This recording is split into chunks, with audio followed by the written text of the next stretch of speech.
Voter সংশোধনী বা SIR প্রক্রিয়া শুরু হওয়ার পর থেকেই রাজ্য রাজনীতিতে মতবিরোধ স্পষ্ট হয়ে উঠেছে। এরই মধ্যে বুধবার শান্তিনিকেতনের প্রতিটি বাড়িতে নোবেলজয়ী অর্থনীতিবিদ অমর্ত্য সেনের কাছে পৌঁছে গেল এসআইআর সংক্রান্ত নোটিশ। এদিন বিএলও সহ নির্বাচন দপ্তরের দুই আধিকারিক শান্তিনিকেতনে অমর্ত্য সেনের বাসভবনে যান।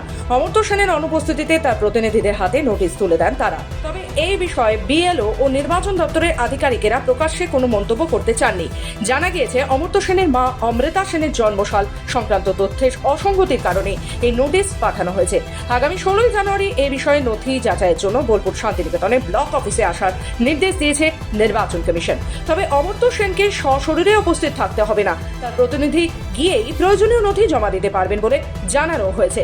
প্রসঙ্গত, মঙ্গলবার রামপুরহাটের জনসভা থেকে তৃণমূল কংগ্রেসের সর্বভারতীয় সাধারণ সম্পাদক অভিষেক বন্দ্যোপাধ্যায় দাবি করেছিলেন, এসআইআর সংশোধনী সংক্রান্ত তথ্য জানাতেই অমর্ত্য সেনের কাছেও নোটিশ পাঠানো হয়েছে। অন্যদিকে এই ঘটনাকে ঘিরে তীব্র প্রতিক্রিয়া জানিয়েছেন অমর্ত্য সেনের ঘনিষ্ঠ ও প্রতিনিধি শান্ত ভানু সেন এবং গীতিকণ্ঠ মজুমদার। তাদের বক্তব্য, এই নোটিশ শুধু নিন্দনীয় নয়, একজন আন্তর্জাতিক খ্যাতিসম্পন্ন নোবেলজয়ী বুদ্ধিজীবীর সম্মান হানিরও কারণ।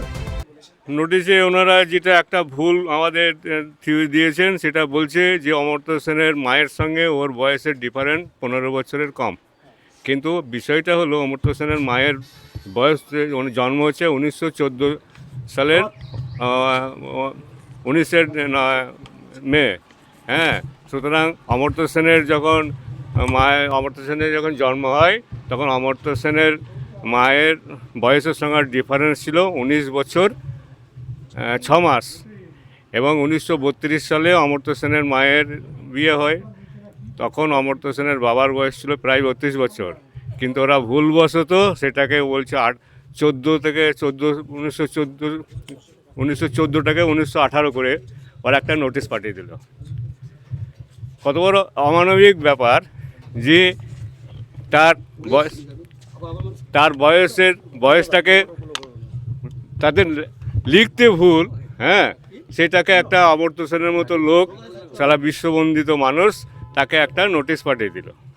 বলেন কাগজপত্র কি সব মিলছে না, ঠিক ইনফরমেশন এটা রিসিভ করতে হবে।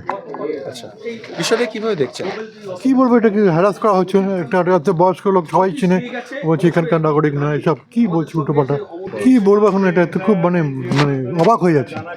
এই ঘটনার পর ভোটার তালিকা সংশোধন প্রক্রিয়া এবং তার স্বচ্ছতা নিয়ে নতুন করে প্রশ্ন উঠতে শুরু করেছে, যা আগামী দিনে রাজনৈতিক বিতর্ক আরও বাড়াবে বলেই মনে করছেন রাজনৈতিক মহল। বীরভূম থেকে প্রসূন দাসের রিপোর্ট, খবর বাংলা।